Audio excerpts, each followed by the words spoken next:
ભગવાન શિવે તૈયાર થયા, બ્રહ્મલોકમાં બ્રહ્માજી તૈયાર થયા, 3 દેવતાઓ ભેગા થયા અને 3 દેવીઓ ભેગા થયા. વિચાર કરે છે કે આપણે હવે આ પતિવ્રતા નારી અનસૂયાનો નિયમ કેમ ભંગાવો, કેમ તોડાવો? બહુ બધા વિચારો કર્યા. અંતે ભગવાન વિષ્ણુ કહે છે કામ કરીએ, આપણે ત્યાં આગળ ભિક્ષુકના વેશમાં જઈએ. એટલે ભિક્ષુકના વેશમાં જશું ને અને ભિક્ષાવૃત્તિનો નાદ કરીશું, એટલે ભિક્ષા દેવા આવશે ત્યારે આપણે એક શરત રાખીશું કે તમે અમને નિર્વસ્ત્ર થઈ અને ભિક્ષા આપો તો અમે ભિક્ષા લઈએ, નહીં તો અમે ભિક્ષા નહીં લઈએ. અને જો એ સ્ત્રી આપણી સામે નિર્વસ્ત્ર થશે, એટલે પરપુરુષની સામે નિર્વસ્ત્ર થાય એટલે એનો પતિવ્રતાનો નિયમ તૂટી જશે, એટલે પછી આપણે ચિંતા નહીં, પતિવ્રતાનો નિયમ તૂટી જશે.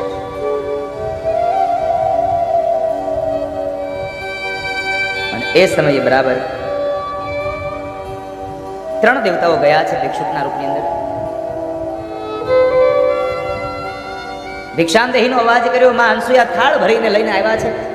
દેવતાઓએ શરત રાખી કે અમે આમ ભિક્ષા ન લઈએ, તમે નિર્વસ્ત્ર થઈને ભિક્ષા આપો તો ભિક્ષા લઈએ. હવે આ બાજુમાં અનસૂયા મૂંઝાયા, જો નિર્વસ્ત્ર થઈશ તો મારો પતિવ્રતાનો નિયમ તૂટી જશે, અને નિર્વસ્ત્ર નહીં થાવ તો મારી આંગણે આવેલા આ ભિક્ષુકો એમનેમ પાછા જશે, તો પણ હું પાપની અધિકારી બનીશ. કરવું શું? અને એ સમયે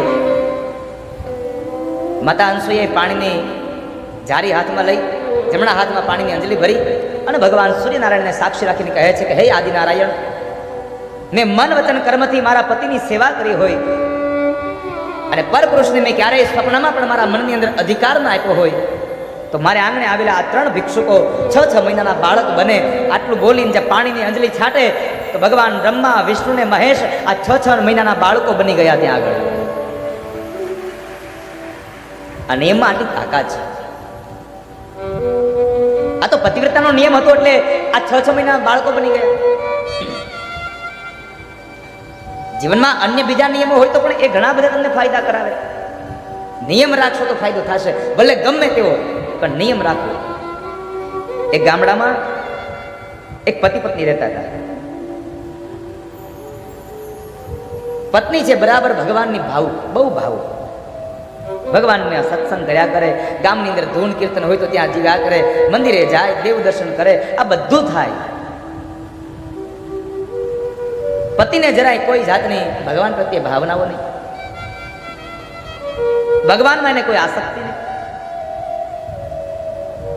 અને બન્યું એવું, પત્ની એને રોજ કીધા કરે તમે ચાલો ને આપણે યજ્ઞમાં જઈએ, ચાલો ને આપણે પૂજામાં જઈએ, આપણે સત્સંગમાં જઈએ.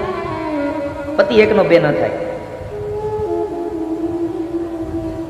1 દિવસ 2 દિવસ આમ અનેક સમય સુધી એ પત્ની એના પતિને કહેતી રહી. એક દિવસ પત્નીએ કીધું તમે ગમે તેમ કરો, હવે તો તમે એક નિયમ લઈ જ લો, ગમે તે તમે નિયમ લ્યો. નિયમ લેવાની વાત કરી, પતિએ ના પાડી દીધી. પત્ની કહે છે કે તમે નિયમ નહીં લ્યો તો હું આજથી તમારી રસોઈ નહીં બનાવું. ના પાડી દીધી. એટલે પતિને એમ થયું કે હાલ ને આ નિયમનું કહે છે ને તો એક નિયમ લઈ લો. કયો નિયમ? આ પતિને, આ પુરુષને સવારમાં ઉઠીને ચાની તલબ બહુ, હજી આંખું ચોડતો હોય ને ત્યાં કે ચા થયો, અરે પણ તું એલા બ્રશ તો કરી લે, તું મોઢું ધોઈ લે, પછી તને ચા આપે.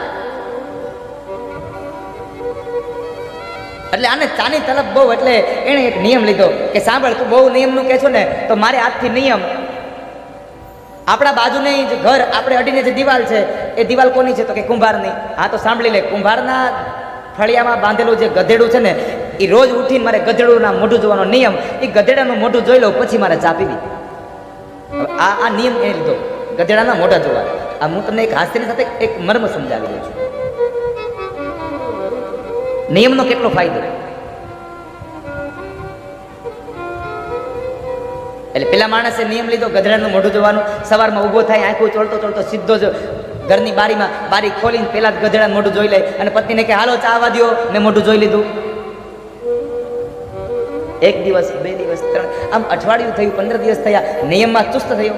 હવે બીજું કંઈ કરવાનું જ નહીં, ઉઠી સીધી બારી જ ખોલવાની. એમાં 1 દિવસના સમય બરાબર એ રાત્રે જરા વહેલા મોડું આવ્યો એટલે સવારમાં મોડું ઉઠ્યો અને મોઢું ઉઠો ને બરાબર આમ બારી ખોલે, જ્યાં ગધેડાનું મોઢું જોવા જાય તો ફળિયામાં ગધેડું નહોતું. પત્નીએ તરત પ્રશ્ન કર્યો, તમે ગધેડાનું મોઢું જોઈ લીધું? નહીં. તો ચા નહીં બને. તો પત્નીએ ચા બનાવવા ના પાડી દીધી અને આને ચાની તલપ લાગી. અને મેં ગઈકાલે કીધું ને, તલપ લાગે ને એટલે તલપ એવી વસ્તુ છે કે આમ ઓલી 2.5 ઇંચની બીડી 5 ફૂટના માણસને છેક મંડપની બહાર લઈને જઈ જાય. એને પીવા જાવી જ પડે પછી તઈ મેળાવે. 2.5 ઇંચની હોય. એ કેટલો એને આસક્ત, કેટલો એને એને એને એને વળગી ગયો છે સાહેબ. એટલે અહીંયા માણસ સમજાણો હવે કરવું શું? એટલે એનાથી ન રહેવાય. એટલે એ તો એ મોઢું ધોયા વગરનો ગયો કુંભારની ઘરે, અને કુંભારના ઘરમાં સીધો ફળિયામાં પ્રવેશ કરી ગયો ને ચારે બાજુ ગોતે. એટલે કુંભારના એ પત્ની બરાબર ઓસરીમાં હતા. એને કીધું કે હે ભાઈ, આ શું તમે ગોતો છો? અરે આ બેન, તમારા આંગણામાં અહીંયા ઓલું ગધેડું બાંધતા નહીં ક્યાં વહી ગયું? એ કે એ તો તમારા ભાઈ લઈને વ્યા ગયા. એ કે હે? હા, એ તમારા ભાઈ લઈને ગયા. ક્યાં ગયા? એ કે બરાબર હવે ઉગમણી બાજુ ગયા છે માટી લેવા. પગમાં ચંપલ પહેર્યા વગરનો દોડ્યો ગયો. પગમાં ચપ્પલ ન પહેર્યા ગયો કુંભારને ગોતવા. એને કુંભારાને મતલબ હતો ગધેડાનું મોઢું જોવાઈ જાય મારે ચા પીવાઈ જાય. બરાબર કુંભાર ગયા હતા માટી લેવા માટે, અને એ દિવસે કુંભાર બરાબર ખાડો ખોદતા હતા. ખાડો માટીને લેવા માટે ખાડો ખોદતા હતા. એ ખાડો ખોદ્યો ને તો એ ખાડાની અંદર એક સરસ મજાનો એક માટલું હતું અને સોનાના સિક્કાથી ભરેલું હતું.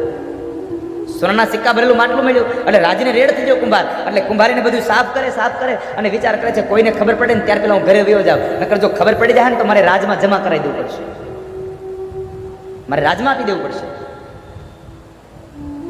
એટલે માણસ સાફ કરી અને આમ હંગરવાની તૈયારી કરીને બરાબર પેલો માણસ આવ્યો, થોડોક દૂર હતો 20-25 ફૂટ, ત્યાંથી બોલ્યો જોઈ લીધું અને પાછો વળ્યો. એને ગધેડાનું મોઢું જોઈ લીધું.